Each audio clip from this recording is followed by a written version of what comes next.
Hello everyone and welcome back to my channel. In today's video, I wanted to share with you all the books that I had read in 2019. Now this covers a lot of genres, right from YA to fantasy to non-fiction to contemporary to comics. I've also added the ratings that I've provided to each of these books in this video. So I really hope you enjoy this video. Now without further ado, here we go. Allegiant. Now this is the last book of the Divergent series and I had read the first two in 2018. Now I went into this book without an expectation because I wasn't a big fan of Insurgent. It ruined what Divergent was for me. But oh my god, this book blew my mind. It was such a roller coaster ride. I kept bawling my eyes out. Every second of the book was brilliant. The starting was slow, granted, but I was worried that towards the end it would end up being like Insurgent, but this book even beat Divergent for me. It was gorgeous, and Tris and Four were like so beautiful together. This was really good, and I gave this a rating of 5. So I didn't really care about the ending because the book was brilliant, but if you have seen the movie and you do want to check how this book is gonna be, then you should, because this was totally different from the movie. Lady Midnight. Now this was the second book I started in 2019 and this was the best start for the year.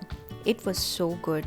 I gave this a rating of 5, and that's purely because Emma and Julian gave me the feels, and somehow I totally loved Kieran and Mark too.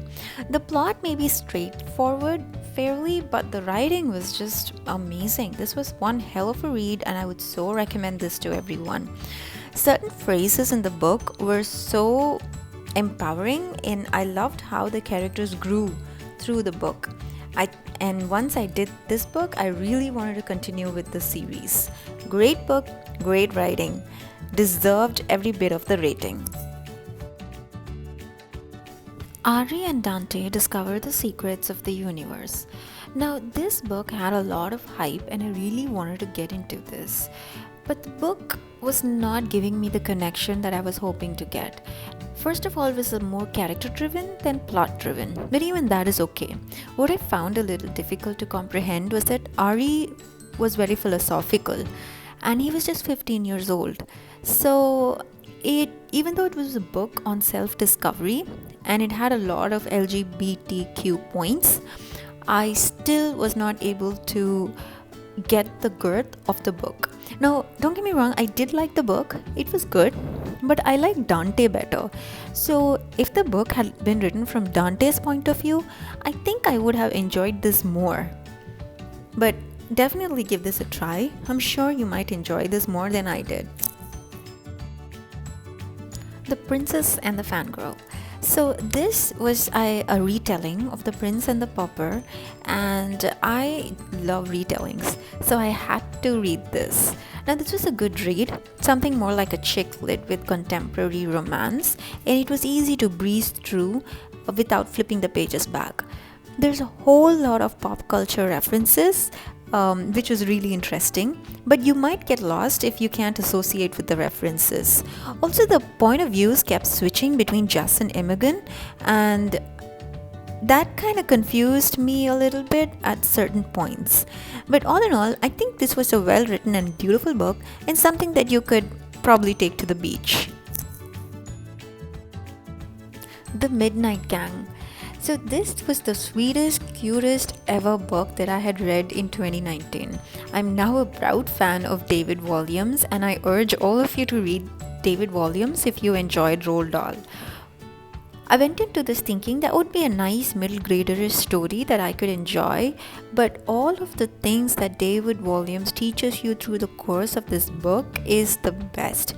I loved all the little children, and by the end of the book, it was almost like I started to fall in love with each and all of them and wished them all the best in their lives. I just wanted to hug those kids and wish all their problems away. I loved the porter and completely felt heart-wrenched when I found out what he was all about.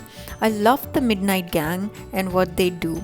It's just the perfect book for any middle grader, and it teaches them how life can be mean but how you can deal with it with a smile. And definitely something that we need in our life right now as adults or young adults. So definitely I'm going to read more of David volumes this year. Romanov. Now this was a good piece of historical fiction that I read in 2019. I was excited about the book because it was remotely related to Anastasia, and I had a fascination towards anything back then. The disappearance always makes me squirm with excitement of the unknown. I went into this super intrigued. This was a good spin with a magical element unfolding with Anastasia's tale, and I enjoyed Zash a lot and could empathize with the Bolshevik times. But somewhere along the way, it just kind of fell flat and I wasn't really invested in the story or the characters. The middle I felt was too draggy for me, and I didn't feel that much of any suspense or chills that I would have expected. I loved the ending though, and the little tidbits at the end around the actual story and how the author had incorporated the fictional elements into the actuality of the Romanov family was really interesting to read.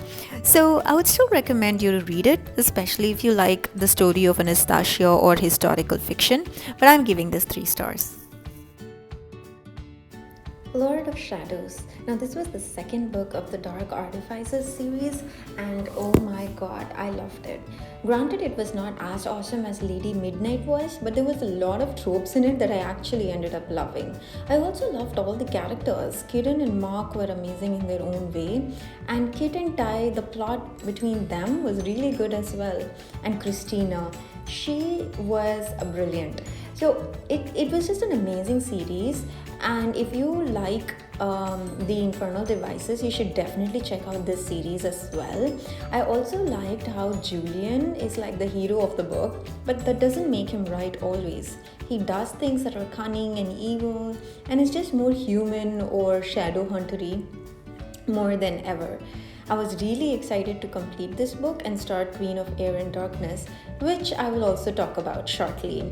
I'm definitely doing a separate whole review of the Dark Artifices as well, because this book, I just can't talk enough about it. Maybe This Time by Jill Mansell. Now this was a lovely rom-com that I read in 2019 about Mimi and when she visits her dad's new home in Cotswolds. She quickly falls in love with Goosebrook and its inhabitants, and then she slowly falls in love. Now, it was such a fun read. I felt like I knew what was going to happen all along, and when it finally did, it was like a happily ever after. What I did like was the whole book could have easily made into a movie. It was screaming when Harry Met Sally or Notting Hill or any of the 1990s romantic movies, which are like classics now.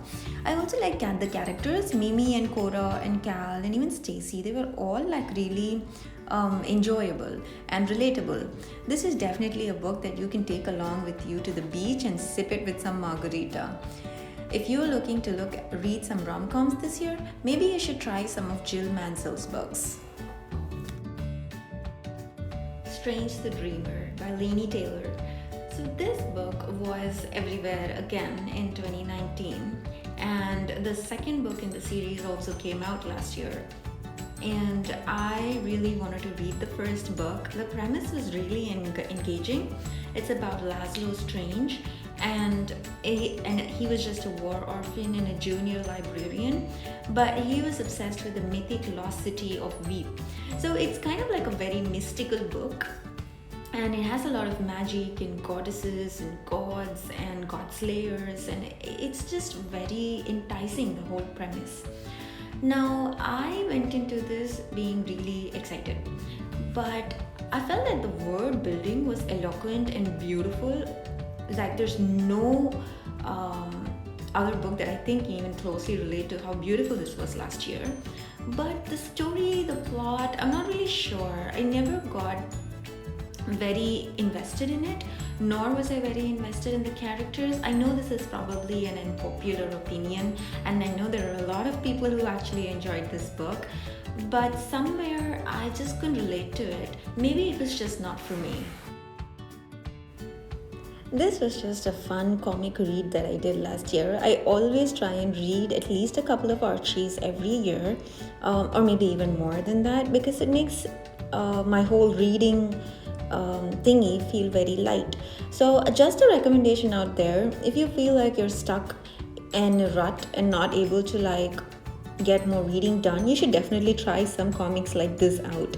And I had to add it here because I wanted to capture most of the books that I did read. So this was one fun book that I read last year. From Twinkle with Love. So I have to admit it, 2019 was the year that I started to enjoy Sandhya Menon. I discovered her as an author and I started enjoying all of her books. And this book was no different.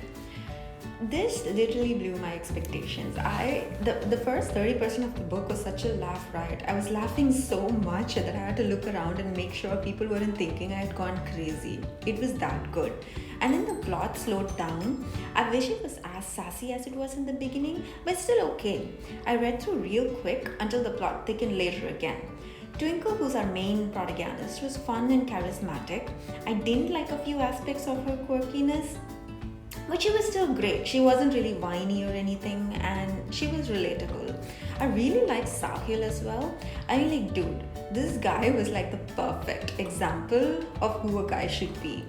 And Neil just wasn't there. I'm not even sure what his deal was. He could have gotten a little more screen space, but that's fine. I still enjoyed the book. It was a great and easy read. I think I'll try a few of the other books by the author nevertheless. Why did this series have to get over so fast? I thoroughly enjoyed The Dark Artifices. It quickly became one of my favorite reads of all time, maybe right after Harry Potter as well. Now, this finale to the series was brilliant. It made up for everything Lord of Shadows wasn't, and even more. To be honest, the last few chapters I had to rush in and read it quickly because I was so invested in the story to care even what happened in the end, if you get what I mean. I liked every character. They were thought out beautifully, and I really didn't know who to root for. Do I root for Emma and Julian, Mark and Kieran, Christina, Kate and Ty, Alina and Helen? I wasn't really sure. I liked everybody equally. I'm loving the series so much in 2019 that I've decided to go for a reread sometime in the future. Hopefully maybe next year or this year. I thought that The Infernal Devices was really good, but this just overpowered it. So if you are a Shadowhunter fan, don't forget to check the series out. And remember, I'll be doing a separate review video for the entire series, so keep a lookout for that. The Sword in the Darker. So this is a very adventurous, Middle Eastern kind of Muslim assassin, crusades, Christian princess kind of book, which I was excited to actually get into. I like the book in a very Middle Eastish way. I did like the characters, and they weren't very whiny, and Princess Elaine was very independent. All that was really nice, and that's what kept me going on through the book. But I felt that the book was too long, as in there were just too many things happening, and I kept pushing through to get it done. It's a nice read though, and if you like this kind of a setting, you might enjoy the book. But I could have enjoyed it more with a much better premise. That's why I had to give this a rating of 3 stars. Dark Shores. Now, yes. Last year was all about sea and pirates and mermaids, and this book really blew everything away. I went into Dark Shores expecting crazy pirates, fun sea battles, and exceedingly good treasure chests. Everything cliched with the sea. However, Dark Shores did surprise me. There was a lot of empire, clan conspiracies, theories, even kidnappings and Roman influences, and I actually enjoyed all of that. I liked Ariana, and everything was good about the book, but something somewhere felt amiss. Again, I wasn't really very drawn. If you love pirates and you love a historical element around it, it's a book you might enjoy. I really like the dangerous quest and all that, but I really wish that the book was a little more investing for me. So here's another Sandhya Menon book. Now, I think this was one of the books that I did not like of hers. That's probably because I thought that the characters Dimple and Rishi were really young. They were both like 19. At least if they were like 25, then I probably would have rated this book higher. The reason was because Rishi kept insisting on marriage and he was just 19. There's more to do in life than just, getting a girl to get married. Maybe Dimple wasn't interested because she was 19. I don't know. These kind of thoughts kept like running in my head. So I really didn't enjoy this book as much. But just because the writing and was very flowy and easy, I had to give it like at least 3 stars. So I got to reading Crimes of Grindelwald last year, especially after watching the movie, and I actually really enjoyed it. Now, I'm a crazy Harry Potter fan. Anything in the wizarding world drives me mad. So I thoroughly enjoyed it. The only reason I didn't give this 5 stars was because I actually like Fantastic Beasts more than this, and the plot in this one was not as thick, and it was just a flow through easy book. That's pretty much it. But Newt is always amazing, and all the different creatures, everything was there in this book. So if you are a crazy Harry Potter fan, you will definitely have to read this as well. Love the Wizarding World. With Paddington 2, the bear was back. Now, I really enjoyed Paddington 1, and it's just the most beautiful bear ever. And this book was really good as well. It also is, I think the book is based out of the movie, so if you haven't seen Paddington 2, then you should.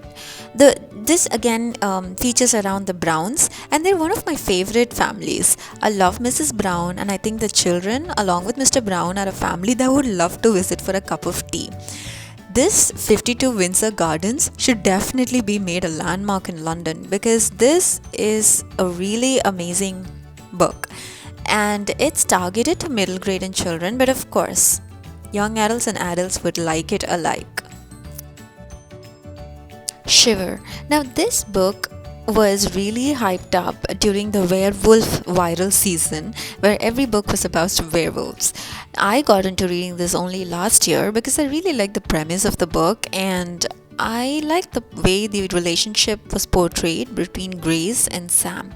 I liked all the aching and the longing, and the word building was also really beautiful. The way Grace always wanted to see Sam was somehow depicted really nice. But there was so much happening in the book, and I actually flipped through a lot of pages in between. The middle I felt was written a little too slowly, and somewhere I was just wanting to get it done with. I did read the second part of the book, so let's look at that a little while later in this video. But if you enjoyed this werewolf series, then drop me a comment below and let me know what you exactly liked about it. I really wanted to read some of Beatrix Potter's work last year, and I got to reading The Tale of Peter Rabbit. I think this was an amazing book. It's a classic, so there's also a movie about it, so if you have seen the movie or have not, I would suggest that you do. And the book is very nice and fun, and well, definitely something that you should read at least once in your lifetime. Totally enjoyed this book, and hence the rating of 4 stars. Alice Through the Looking Glass. Now, this is a classic, and this is the second installment to Alice in Wonderland, and I really enjoyed this just as much as I enjoyed the first one. Everything is so whimsical in Alice's world, and I think that's something that everybody should at least read once in their lifetime. Definitely a yes for me. This I gave a Goodreads rating of 4. Lullaby. Now, this is the second book in the series of Wake, by Amanda Hocking, and I really wanted to know what happened after Wake. It was an easy read, nothing intense or heart-wrenching, and the first half of the book was just Harper trying to find out where her sister was. But I liked Gemma and the sirens and Sawyer. There was so much happening with Gemma coming in terms with who she had become. The second half was okay and an easy read as well, and leaves us with a cliffhanger. Now, I definitely want to read the third book in the series, and I haven't really got that as yet, but I'm really looking forward for it. If you really like something related to mermaids or sirens or pirates and anything related to the ocean, then you should definitely try and check this out. It's nothing bad and it's nothing great. It's somewhere in between for me, and hence that my rating of 3 stars. So I picked up Siddhartha hoping to get into something very spiritual or intellectual or something that will give me an insight of Buddhism. Being a classic, I really expected so much out of it. However, I felt a little bit down because the book was very easy to read. There was nothing very complicated in what Siddhartha goes through. His decisions and his thoughts were okay, but I never got the feeling of why he does the things he does, or what more insight I needed on Buddhism, and that wasn't there in the book. So I was a little let down by it. Not on top of my recommendation list, but if you want like a very light read on who Siddhartha was, then maybe you could try this book out. So I went into this book not knowing what I was getting myself into, like literally. I went to it thinking, yay, this is going to be another mermaid book and I'm excited to read it. But I think I was left confused. This is not an ordinary loose retelling of the Little Mermaid. Now, this retelling handles a lot of real life issues like depression and mental health and suicide, and there are a lot of perspectives in it as well. And I liked Coral's perspective. It's a very, very intensive dark tale. I enjoyed the take on Brooke and the Red Tide, but there were a lot of perspectives that I just flipped through and I didn't like as much. There was a lot of intensity to it, but I wasn't struck by the emotion. Given that this was based on mermaid retellings, my expectation was not that blown. But please do take care if you're trying to read this book. It definitely has mental health triggers. Right after something intense, there's nothing as beautiful as reading Harry Potter. And this year, I had decided a challenge to myself to read all of the, well, at least those illustrated versions of Harry Potter that have been released as yet, which is four of the seven books. So I started with The Philosopher's Stone. The illustrated version is just amazing. Jim Kay is the best. I'll definitely planning on doing a different video to walk you through some of the beautiful illustrations within each of the books, and I hope you really enjoyed that video as well. But if you have read Harry Potter before, which I think most of you should have, then you should definitely consider getting your own personalized version of the illustrated edition, because it's definitely something for the collection and it's an amazing book. So I do have a separate review video for Mad Love in the Reviews and Rants playlist. Do check it out if you want a thorough review of Mad Love. Well, it's a small review though, but it will give you a quick turner as to the book. Mad Love is about Harley Quinn and her origin story, how she transforms from Harleen Quinzel to Harley Quinn. So if you're a Batman, Joker, DC fan or a Harley Quinn fan, then you should definitely check out this book. It was a really good book and it gives you so much insights on Harley Quinn as a character, and you start understanding her more than you do so from the movies. Definitely a go-to read for me. Do check this out sometime. The Night Circus. Now I know that there are a lot of Bookstagram readers who love the Night Circus, especially because Erin's writing is very similar to Lainey's, and the fluidity of the language in the Night Circus is as beautiful as the one you will see in Strange the Dreamer or Muse of Nightmares. But, and there's a big but for me, is the fact that, okay, unpopular opinion, I wasn't a big Night Circus fan. I love everything circusy and I really wanted to read a circus book in a long time, and I was excited at the prospect of the Night Circus. But I don't know, somewhere it didn't ring a bell for me and I felt a little let down and I didn't enjoy it as much as I thought I would have. So for all those who enjoyed it, Yay, I'm so happy for you. I just wish I could enjoy it as much. If you did, do remember to leave a comment below and let me know why you really enjoyed this book, and maybe I should again try and check this out sometime this year.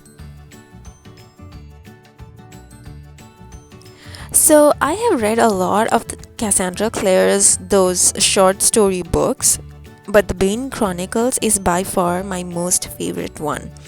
I'll talk about the other books probably later in this video, or do like a separate video on them as well to talk more and rant about it. But for the aspect of this video, I really enjoyed the Bane Chronicles. I did not care much for the first two stories, but the rest of it were really good.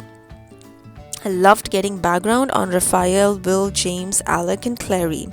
This was a real good read, given that I had gone into it with like some medium level of expectations, because I'm not an avid reader of anthologies and I really like full stories. That if you are a TDA or TID fan like me, even if you're not into TMI, I still urge you to give this a go. The Bane Chronicles was brilliant, and if you're a Magnus Bane fan, then there is no double thoughts about this. So after Shiver, I wanted to know what happened, and I picked up Linger. Now, I did not have big expectations, so it was met. I don't think I'll continue the series, to be honest, because even though I like the writing and the word building and the vocabulary used in the books, also the emotions that are rendered in the books are beautiful, I still didn't, well, the books just felt a little flat for me. So this is a no from me, unfortunately.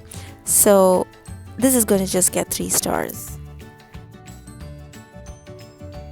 If you haven't read Becoming by Michelle Obama, you are missing out, period.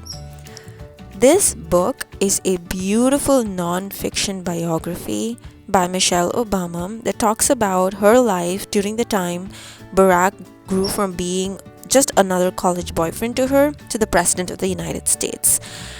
And what I really liked was, yeah, we get Barack Obama's perspective of things, but it's beautiful looking at it from Michelle's point of view, and the way she had to struggle and all of the things that she had to go through when he was becoming the face of the world. And I think that take from her point of view was brilliant. And if you're not into non-fiction or you haven't read many of them as books, then I would recommend trying or starting out with this one, because it pulls you in, and even if you are not much into non-fiction, you will still enjoy this book, guaranteed. Here's another classic I read last year, The Little Prince. I had been meaning to get to reading this book for so many years and finally did it last year. And I liked it. It was a good book. I think there's more to what the book is trying to say than what it is all about. So if you're reading this as a child or a middle grader, you probably will not get the complete context of it. If you've already read it as a little person, then I highly recommend you reread it as an adult, because this gives you so much insight into life and gives you a whole different perspective that you wouldn't have thought of when you had read it as a little kid. I always have to read some Harry Potter books every year, and I always try and keep some books unread so I have something to look forward to. And this was one such book for me in 2019. Quidditch to the Ages is a quick book. It's really short and it's an easy read, and it gives you a lot of background on Quidditch and the different teams around the world and how they were formed and who were their players and who were their top players and what they were famous for and things like that. I really enjoyed it. It's just a quick, nice background to everything we've seen in the wizarding world. So try and check this out sometime this year if you haven't yet. Sisters of Shadow and Light. So there's so much going on in this book right from the beginning, and that's what I actually liked about it. It does not start slow. The moment you get into this book, you're thrown into so many different things. I like the relationship between the sisters, and the plot and the story was also really good. But again, I don't think I was as invested in this, and I think maybe the evolution of the storyline could have been a little more attractive, and the characters could have been given a lot more personality that was more intriguing. It's a good read if you're into this kind of mystery, magical things, but otherwise, a pass from me. The Wicked Deep. So I have a whole review video for this in my review and rants playlist because this was one of my top reads of 2019. I enjoyed this book so much that I had to talk about it. It was a beautiful book based on the sea, and it's very breezy and light, and every character was really developed and interesting, and the twists and turns in the books were also really beautiful. Even if you had expected them at some point, it still was very nice to read it during the course of the book. I would definitely recommend this book to everybody, and do check out my review video as well if you want more insights on the story. So let me put this out there, I love Asterix, and I probably am going to do a whole separate video on Asterix and trying to get more readers to read this comic series. One of the challenges I had set to myself last year was to complete all of 37 titles of Asterix. I think there was one new that got released last year, which I hadn't gotten to yet, but I'm still like 3 books short. I plan to complete them this year though. This one is Asterix in Spain, and if you have read Asterix, you know what I'm talking about. But if you haven't, then this is one comic series that you have to read. This is a brilliant Roman civilization, medieval Europe kind of comic, and it features Asterix and Obelix and Dogmatix, his little dog. It's a great book filled with magic and fun and satire, and you should really check Asterix out if you haven't. Asterix and the Black Gold was another book that I read last year, trying to get to my goal of 37. I still have I think about 4 to 5 books left, I think, in this entire series, and fingers crossed I get through to them this year. So Girl Online by Zoella. I read this book last year and I purchased the final book in this trilogy to read this year. I will get to that later this year, but this is a really nice and fun series that follows the main protagonist as she goes through her teensy years. And I would definitely suggest that if you're looking for something really light and fun and not very complicated, then you should try the series out. It's a very summery read, and it's very funny and enjoyable as well. I also got around to reading the Chamber of Secrets illustrated version last year, and this year I intend to do Prisoner of Azkaban and Goblet of Fire. I really need to get my hands on those books later this year. But the Chamber of Secrets was equally good as Philosopher's Stone. It's got beautiful illustrations, and I kind of feel that it just gets better. Like, this one was even better than the first one. I highly recommend the illustrated editions again. And then I went into some Archie's comics again to join Betty, Veronica, Archie, and Jughead in their fun college days. And definitely recommend you try the Archie series as well. This is another comic series that I really like. My favorite two are Archie's and Asterix. So try and check this out sometime. Any of these books, it doesn't matter. They're all fun and they're all really chilled out. Now, I haven't read any Neil Gaiman books before, which is kind of surprising, but I decided to try one last year. That was the Graveyard book. So this was the first book I had read of Neil Gaiman, and it follows a little boy who dies and then is brought up by ghosts from the graveyard. I actually I liked the book. The concept was very different and nice, and there were a lot of illustrations in the book as well, which makes it very interesting. But I'm not sure if this was the right Neil Gaiman book to start with. Maybe I should have started with something like Norse mythology or Coraline or something like that. I will try and read a different book by Neil Gaiman this year to see how I like it, but I thought I would give this 5 stars, but after reading the book I just couldn't. I kind of felt like I wasn't really as impressed as I thought I should have, and I know there are a lot of Neil Gaiman likers out there, so I'm really sorry about that, but I'll definitely give it another try this year, I promise. Crown of Feathers. Now this had a great plot. It's like a very Ember in the Ashes and 3 Dark Crowns. It's got like a very beautiful battle where a girl disguises as a boy, kind of like Mulanish, with a secret group of warriors, and they ride phoenixes. And could anything get better than this? So I was really excited to read this book. It's also the debut fantasy novel for Nikki Pao, and I really expected a lot from this.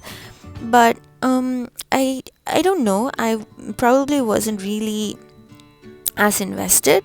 Maybe I'll check out her second book when it gets out this later this year, but I'm not really sure that I enjoyed this as much as I thought I would have. Scythe. So I again have a whole separate video for this in my reviews and rants section because this was one of my top reads of 2019. I totally enjoyed Scythe. It's got reapers and souls, and oh my god, this book was brilliant. I read only the first book last year, and I intend to read Thunderhead and Toll later this year, and I can't wait. And I really want the hardcover collection of these three books because I think I'm gonna reread this over and over and over again. If you want to check out what this story was all about, and if you want more deets on Scythe, make sure to check out my other video and enjoy it just as much. Now, I'm not sure how many of you were excited about Slayer last year.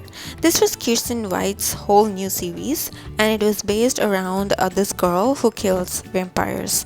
And the moment I saw the premise, I was really excited because I was a great fan of Buffy the Vampire Slayer. Oh, I still am, so there's nothing new to that. And I was so excited that there was a whole new series by Kirsten White that's coming out on her. So I picked up this book, and what I got was something that I was totally not expecting. Most of the book was Buffy bashing, and I was very turned off by that because I did not think that you'd write an entire book and bash Buffy off when the whole book was based on that. So I'm sorry, and the story was also not that interesting for me. So probably a lot of people did like this book, but if you did not like this book, then make sure to comment below and let me know so I'm not the only one. And that's why this only got a rating of 2 stars from me, being the lowest that I gave to any book last year. There's something about Sweetie. Now, I again have a separate video for this in my reviews and rants section where I talk about this book and the story around this book as well. This was another Sandhya Menon book I did last year, and I really started to like her books. I really enjoyed this book as well. I like Sweetie a lot, and the characters were so much more fun. And what was more exciting was I found out that one of the characters I liked in the book is going to be getting her own book later this year. So I'm definitely going to check that out the moment it comes out. So if you want to know more details about this book, make sure to check out my other video and enjoy this book as well. Here's another Cassie's book, The Red Scrolls of Magic. Now this book is the first in her trilogy around Alec and Magnus's adventures, and I actually enjoyed this book a lot. Now I like Magnus and I like Alec, so this book was an easy go through for me. I liked the story, the plot was good, everything about this book was really nice, and I love getting into the world of Magnus more than I would have thought. So if you are a TDA, TID, TMI, anything, a fan of anything Cassie writes, make sure to check this out. And if you're a Magnus Bane fan, don't even think about it. Ghosts of the Shadow Market. Now this was one of those anthologies that I really thought I would end up enjoying, but I don't think I as much thought I would. I like everything that I had read recently of Cassandra Clare's, and I thought that I might actually enjoy this book a lot. I liked a couple of stories in it, but that was about it. I didn't enjoy all of the stories in it, and there were a lot of stories in it. So if you're looking to read anthologies, I would suggest that you go with the Bane Chronicles first, because that was much more fun than this one. You could probably read this, but maybe a little later down the line. Sorcery of Thorns. Now, this book was everywhere toward the second half of last year, and I really, really wanted to read this book to find out what it was all about. I went into it expecting a lot of things because it was really woven with fantasy and intricate writing, and I actually liked the context a lot. But I think somewhere it just kind of fell a little bit flat for me, and that's okay. I don't think everybody enjoys all the books, so if you are a fan of Sorcery Thorns, then yay for you. I might not check out the next book in this series, but that's just me. Read in 2019. So thank you so much for watching this video. If you enjoyed it and you watched this far, don't forget to subscribe. Bye.